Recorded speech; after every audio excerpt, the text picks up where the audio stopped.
Sir, the fate of our backbenchers is that we always get to speak in a depleted house. Anyway, thank you very much for the opportunity, sir.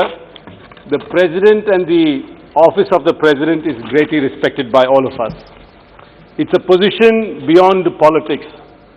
It's an office which does not need to bother about Facebook likes, retweets, mood of the nation surveys by friendly TV channels, TRP ratings.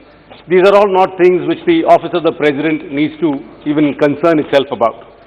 The office of the President transcends the trappings and concerns of day-to-day politics. When the President speaks, we expect the President to tell us the state of affairs as it is. No sugarcoating, no beating around the bush, no spokesmanship for anyone but the people. It is not meant for an artificial sense boosting. Look at the State of the Union address in America. It is a sacred exercise, a chance to critically reflect and engage where the nation is going. Sir, in India, there is a human story that needs to be told. A human toll which has been taken last year, where all Indians suffered greatly. So in the last week's address of the President, I am more concerned about what was not said than what was said. What was said could be found in any government publication or any party stump speech. It certainly did not require the fanfare of a joint parliamentary session. Unfortunately, this year's presidential address was simply a mundane exercise in rehashing an old slew of standard government talking points. In his long speech, the Honorable President was unable to find the time to discuss issues of grave public concern. There was not one soothing word to our brothers who are protesting against the 3 black laws. They glossed over disturbing developments we have witnessed last year. But the acceptance is the first step to recovery.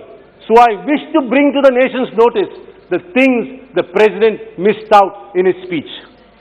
Our response to the COVID-19 pandemic, which the presidential address celebrated, is among the worst in the world. My colleague alluded to the same study by the Lowy Institute of Australia. We are ranked 86th out of 98 countries surveyed. I hope the government will respond to this survey findings. A government which responds to celebrities' tweets must definitely respond to this finding which says that we are 86th out of 98. No, please, sir, I'm not yielding. Please sit down. I'm not yielding. Please sit down. Please respond to the statistics. You respond to tweets. This government gives the Ministry of External Affairs issues a statement to a tweet by a pop star. But there is a respected institute which ranks India as 86th out of 98 and you don't want to respond. A record economic stimulus was mentioned. Grand numbers were thrown about. The reality is that nothing of the package has reached anybody who is apparently the intended beneficiary. While big numbers are touted, the fact is nobody really knows what the accurate numbers are. It's all gobbledygook. Inequality is rising sharply. We continue to stare at an unemployment crisis. We're also facing a crisis of female labor participation. And it is evident in the current job crisis that women are far more greatly affected by the unemployment crisis caused by demonetization, of faulty GST and an unprepared lockdown.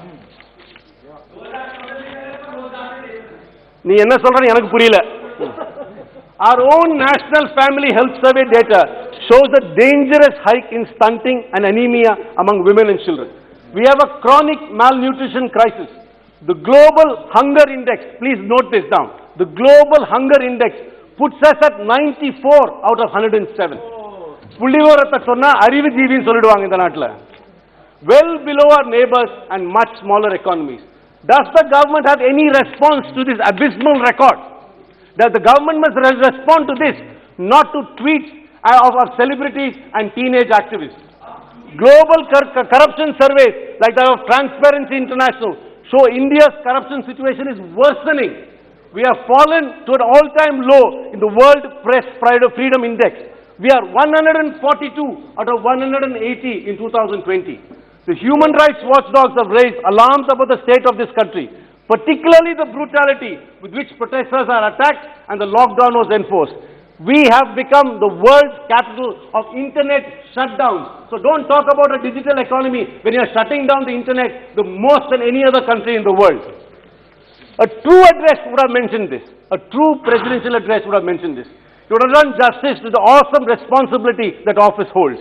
The failure to recognize the reality of what is happening is a great disappointment. We have to accept the truth and hope this government will accept the truth, address the issues which really matter, and not artificial international conspiracies which you are conjuring up in your imagination. Thank you very much. Thank you.